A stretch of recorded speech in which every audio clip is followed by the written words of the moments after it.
Good morning, good afternoon, or good night, wherever you may be. I'm your host, Jamari Bradshaw, and I will be discussing with you some interesting information and personal insight about the importance of organic foods. Thank you for listening, and I hope you find something good out of hearing this podcast.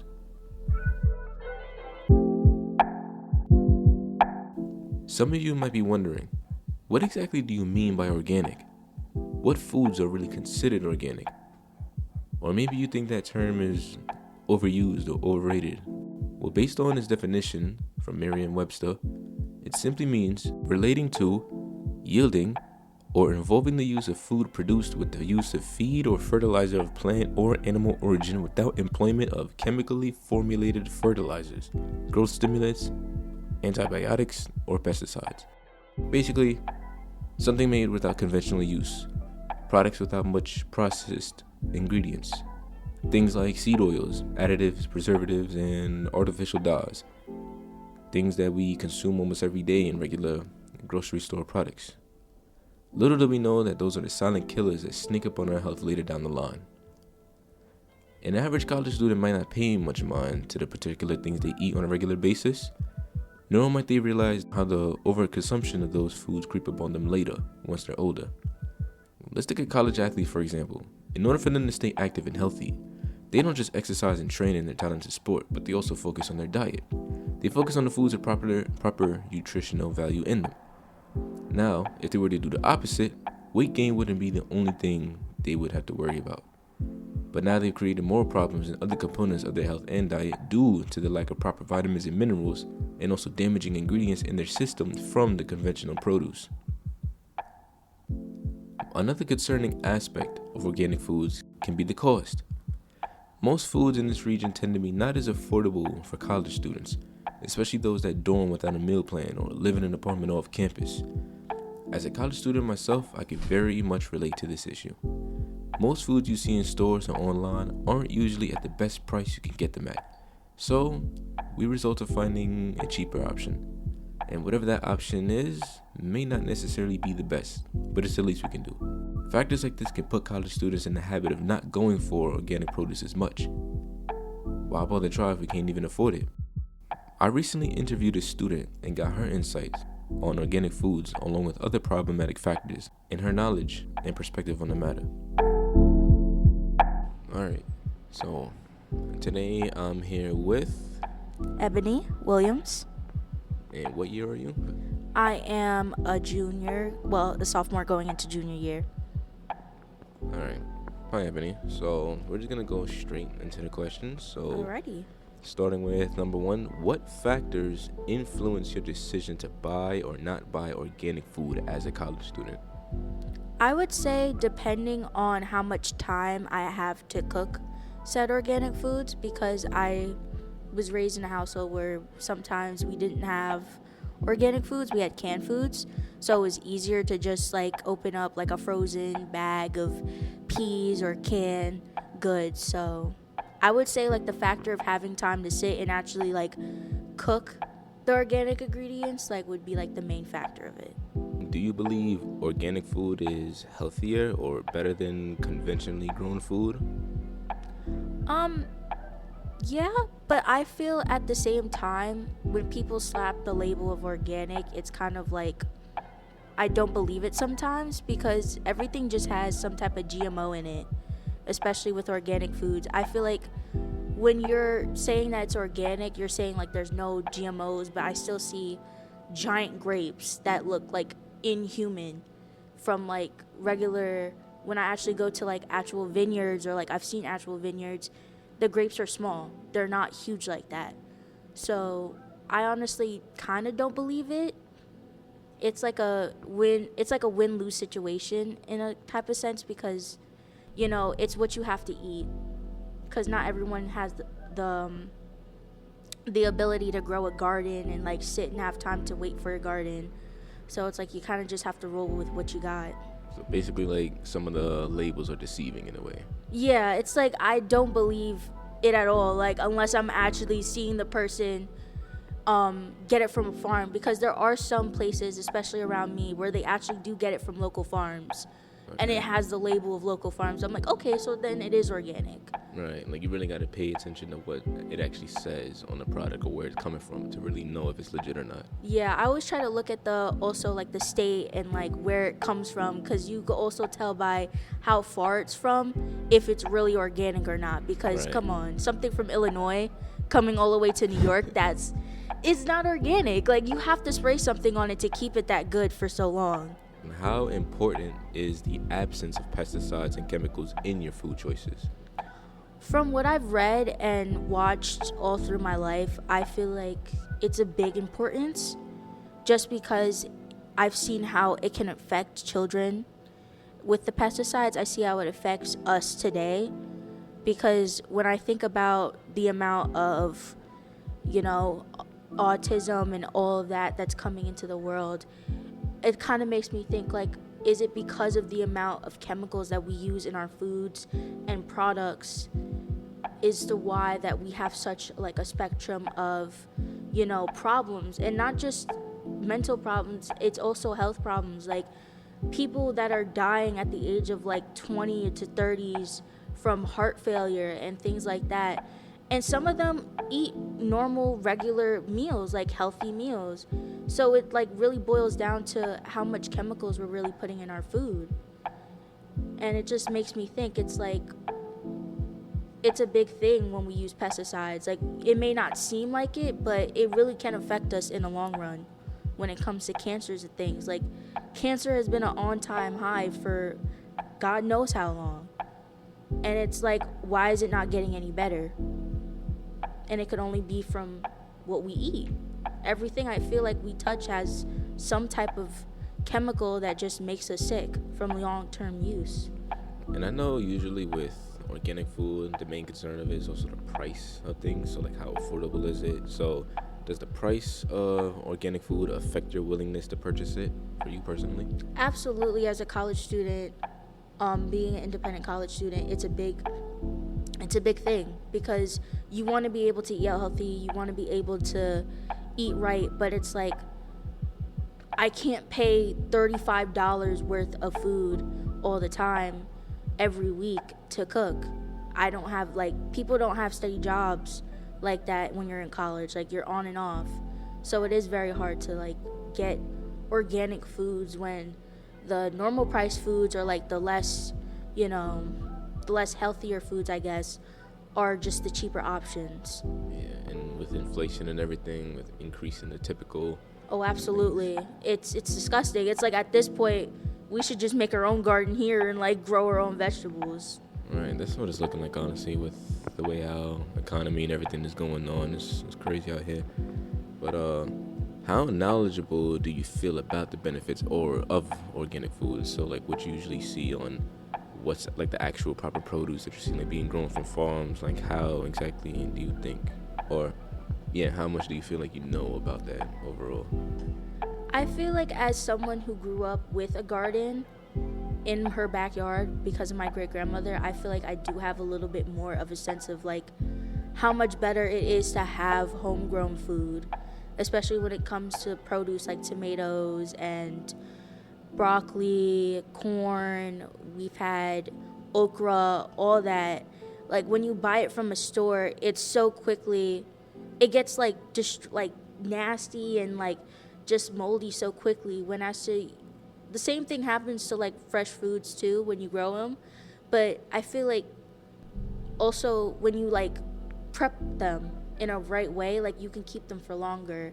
So like cutting tomatoes and putting them in a dish, like it lasts longer than ones that you would get at the store, I feel like.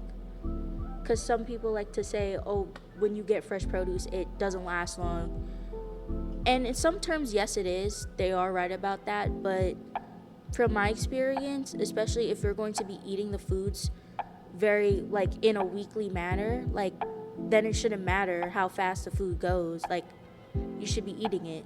It should be like a meal prep thing. So, how often, as a college student, how often do you choose organic options when or if they're available on campus or in stores when you go shop? I would say at least like twice a month, depending, because we do have a mobile food pantry. So if like the vegetables are there are good, what I'll do is I'll take the fresh ones and like cut them up and put them in the freezer so they last longer, and then like within the days like I'll just come by and take it out, defrost it and cook it. So I feel like that's also, if you want a smarter way to keep vegetables fresh, is also like maybe cooking it and then putting it in the freezer to have like for later, so you're not always like having to buy a lot of vegetables and fresh fruits all the time and worrying about them getting disgusting and nasty so quickly. Ebony shared some great insight on her end about all things organic. Now the wonder lies on what someone from a faculty perspective could possibly share. I interviewed a professor who is also a registered dietitian nutritionist and a professional chef on the same matter. Alright, so could I just get your name and profession? My name is Gavin Pritchard, and I'm a registered dietitian nutritionist. I'm also a professional chef. Great, that's perfect. So, I'm just gonna get straight to the questions. So, the first one is, how do you define the importance of organic food in today's food system? Yeah, great question. I think they can have high importance. One of the things we know about organic foods is that they have been shown to limit consumers' exposure to pesticides and certain chemicals, which can, we're not fully clear on all the impact in terms of health challenges, but we certainly can say that they limit consumers' exposure to certain pesticides and other chemicals. In your opinion, just getting your opinion on this, so what do you think are the most significant health benefits, if there are any, when it comes to consuming organic food? Great question. And again, I think certainly limiting exposure to, unnecessary chemicals, particularly pesticides, has been shown to be what tends to be the greatest benefit from choosing organic foods. I think it's still not clear 100% the relation to certain health challenges that maybe come from those increased.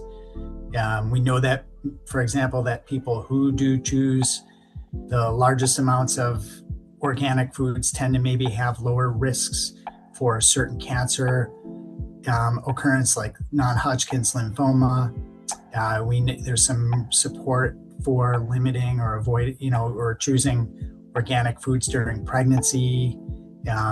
Maybe there's some pregnancy complications, or challenges that can arise from non-organic foods. But again, I think we always try to encourage, from a food perspective, more plant foods, more fruits, veggies, whole grains, and if we can limit our exposure to pesticides and et cetera that come in through those foods, probably a wise choice long term.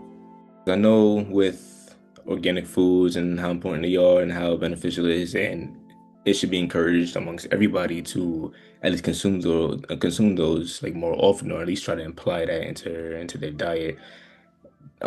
We also know that the cost, like the affordability of it, can also be an issue amongst most people, especially with college students. Do you think the higher cost of organic food is justified? That's a great question. From whose perspective, right? I think certainly food prices have risen pretty considerably in the last year, 2, 3.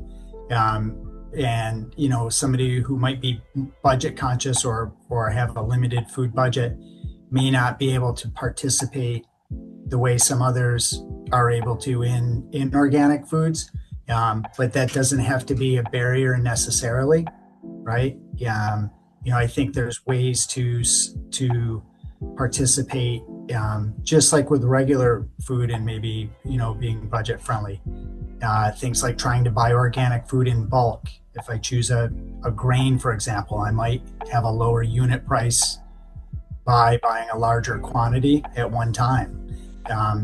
Frozen organic, right, which can actually be very nutrient dense because it's picked when it's at its peak of ripeness, right? Peak flavor, peak nutrient content typically as well, can be a little bit less expensive. Buying local organic in season, from local farmers that use organic methods, that can be a way to keep costs down.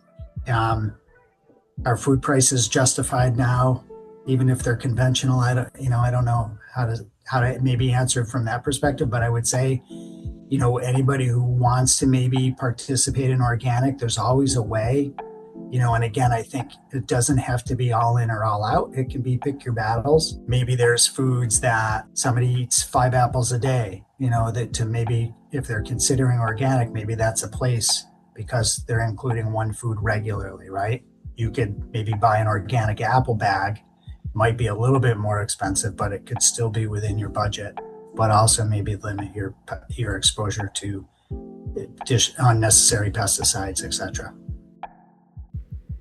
Professor Gavin gave a lot of good insight from his point of view and expertise on all things organic. He even pointed out some methods on how people, especially college students, could go about implementing organic food into their diet without necessarily having to hurt their pockets or replacing their eating habits entirely. I made a survey for students here in Burgess College to get an overall input on their take on organic food, as far as their personal knowledge, as well as how they go about getting their food and whether they live on campus or not. From the results I got from that survey, about 72.2% of students live on campus compared to the 27.8%. 66.7% of students that live on campus have a meal plan, while the 33.3% don't. Each student has their own type of diet compared to the known ones like keto, vegetarian, or vegan, making up about 83.3%. 93.8% of students purchase their food off campus, while 50% get theirs from the food pantry, and 31.3% order their food online. 38.9% of students recognize most of the ingredients labeled on the food. Meanwhile, 22.2% don't. What does this tell us exactly? The very data from this survey explains just how mixed it is on a college campus like this, how students know about and take initiative on organic food in their lifestyle. If some of these circumstances were to change, a lot of these responses would turn out different. So now you're probably thinking, what can we do? No need to worry, there are plenty of ways you can adjust your habits a bit and throw some healthy things in the mix. You can start with reading the ingredients list on the back of your food products. If you see certain ones that you never heard of or look hard to pronounce, that'll tell you that whatever that product is could have some artificial produce in it, or it's heavily processed. If this seems a bit difficult, no worries. There are some apps out there like Yuka or Scout where you can scan the product and it will give you a rating of how good the product really is. You can check your local food pantry and swap out some of the conventional food you may regularly consume with the healthy alternatives. If you live on campus and you have a meal plan, feel free to try out the fruits or vegetables they provide in areas you may not always go to, or try a new meal with much more nutritional components. Worried about spending too much? There are cheaper products out there. All it takes is a little searching, or you could just remove some of the conventional foods in your diet until you can fully adapt to not having to consume them at all. Now again, I'm not saying that you have to adjust entirely, but you can start off small. Get an idea of what things you like or you find comfortable with changing. Slowly but surely, you'll be well adjusted to the lifestyle of organic food. It's the small things that gradually lead up to the big change. Hopefully these tips help and you found something interesting within this episode. Once again, I'm your host, Jamari Bradshaw, and this has been The Importance of Organic Foods in a College Lifestyle. Thank you for listening.